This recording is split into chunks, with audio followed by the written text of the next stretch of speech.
تخيل معايا المنظر، واحد ماسك في هدوم النبي بيتشعلق فيها وبيقول له سامحني يا رسول الله، والرسول حتى ما بيبصلوش. يا نهار ابيض، عمل ايه ده عشان الرسول اللي ربنا سبحانه وتعالى قال عليه إنا أرسلناك رحمة للعالمين؟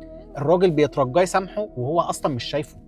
أحداث قصة النهاردة بتبدأ في الطريق لغزوة تبوك. آخر صفوف جيش المسلمين كان في مجموعة من الشباب قاعدين بيهزروا، بس الهزار المرة دي كان تقيل شوية. بيقولوا فيما معناه احنا ما شفناش زي الناس دي قبل كده، بياكلوا كتير وبيكذبوا وبيخافوا مواجهة الأعداء. وهم هنا ما كانوش بيتكلموا عن أي حد، كانوا بيتكلموا عن الرسول وبيتكلموا عن الصحابة رضوان الله عليهم. حظهم السيء جدا سيدنا عبد الله بن عمر بن الخطاب رضي الله عنه كان في مؤخرة الجيش وسمع الحديث، فتوجه من مؤخرة الجيش لحد المقدمة عند النبي صلى الله عليه وسلم عشان يبلغه. والمفاجأة ان هو لما وصل عند الرسول صلى الله عليه وسلم كان الرسول فعليا سيدنا جبريل بلغه. الشباب اللي كانت قاعدة بتقلش وبتهزر ورا جالها الخبر ان الرسول عرف، فتقدم واحد منهم وقعد يجري يجري يجري لحد ما وصل للرسول صلى الله عليه وسلم وقعد يتحايل عليه ان هو كان بيتمسك بالعباية بتاعت النبي وبيتمرمغ في الارض وعمال بيقول له سامحني يا رسول الله احنا كنا بنهزر. وفي روايات اخرى ان هو كان متشعبط في الناقة بتاعت النبي صلى الله عليه وسلم والنبي مش شايفه.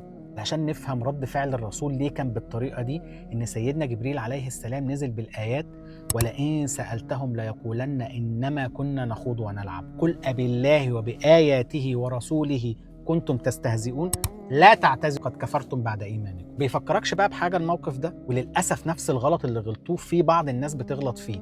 فناخد بالنا مفيش حاجة اسمها ظرف دين في صحابة في قرآن في أحاديث، الحاجات دي ممنوع لا مساس. والشير وإعادة النشر على الفيديو ده إجباري. أنت مش متخيل كم الشباب اللي بتهزر هزار زي ده يكون سبب وساعد في وعي الناس دي. متنساش الفولو. اشوفك الفيديو الجاي، بحبك في الله، يلا بينا توبة، خش في قلبي.